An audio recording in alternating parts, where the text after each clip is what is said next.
What do you think of that, and how much do you think you guys can benefit from that? Well, anytime you're on the field, you can benefit from it. Um, we've been ready since the first preseason game, so obviously going to listen to our coach. They have a game plan on the starters getting a certain amount of looks and all the science and all that stuff. But it's our job to be ready when our name and our number is called. So apparently it's called for this Sunday, so we'll be ready.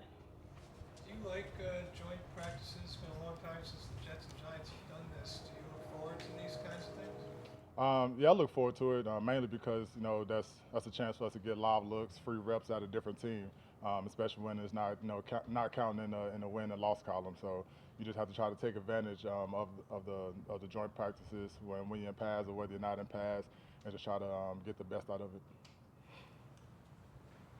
Do you feel like the joint practices are a little bit more beneficial than the actual preseason games, or can you just benefit from both of them? It's kind of one and the same. You really think about it, those joint practice kind of turn into the scrimmage. Obviously, without the live tackling and all that comes within the game. But for the most part, you really look at it as a game. You're studying for the opponent. You're kind of doing a little bit of game planning, not as much as you would do in the season, but you're really getting your mindset and your preparation right for a game week. So when you look into these joint practices, like I said, besides the tackling and the live hitting, you're really trying to do everything like it's game like. You were pretty, I guess, vocal about this team potentially being in the playoffs earlier in camp. Now you're a couple weeks after the season starting. You've had the chance to see a couple other teams. I guess, how do you feel as far as that evaluation? I still feel the exact same. We still have to make sure we're doing the things that we have to do to get better every day. Obviously, in these preseason games, there's been a lot to learn and there's been a lot to take away from it. And obviously, when we come back and practice and getting ready for tomorrow, we just have to keep trying to get better and sharpen our craft. So, it's a long road to the playoffs. So we just have to take it day by day and try to get better every day. What do you like about this team so far that you've seen?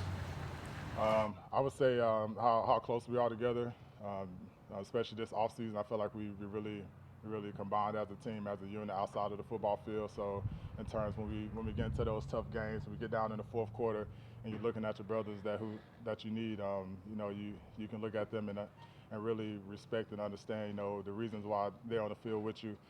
The reasons why they're doing the things that they're doing after practice, during meetings, studying, all those little things play a fact when you have a bunch of guys that can really be close together like that. So I think our unity, and our family, I think that really is a big difference in what I've seen in the past. What do you think Carl is in terms of getting ready to finally see some game action? I think he's really excited. Him and everybody else that hasn't played this preseason yet, really excited to get on the field and and put our play in action. We always want to try to get our feet wet in the preseason a little bit before the season starts. So it's going to be exciting for him, but also going to just be exciting for everybody. Just to kind of get the live action, get all the starters playing, have the substitution going, have all the talk on the sideline. So really just being in a game mode. So I think everybody's really excited for it. What kind of difference can he make for you guys? Can you say one more time? What kind of difference can he make, having him on the end for you guys? Mainly, he's a high motor guy. He only goes one way, and that's fast. He's never going to stop until he gets to the ball, and that's just kind of like that's just the mo. That's the way he practices. When we on the sideline and special teams, anything, he's working moves. He's doing something like that. So, you can just tell he's just ready to get back out there. He's itching for it. So, when he get out there and start making plays, we're all going to be excited for him because he's been waiting 2 years, and so have we. CJ is a vet.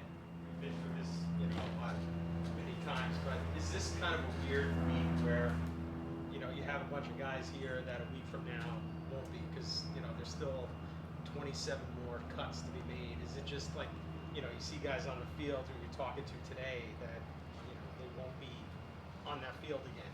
Yeah, I wouldn't say it's weird.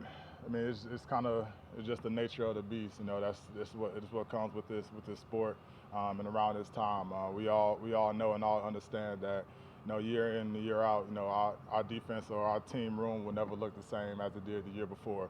So that's why you go in not taking any of these days for granted.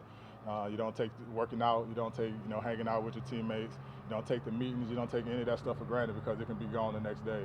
And I think, everybody that's been on the field with us this past few weeks that are gone now, I feel like they've put in everything that they could to try to make this team. And that's really what you go into work looking for. You're not coming and thinking like, I'm going to do my job so I don't get cut. You're just trying to be the best you can be to try to make this team better.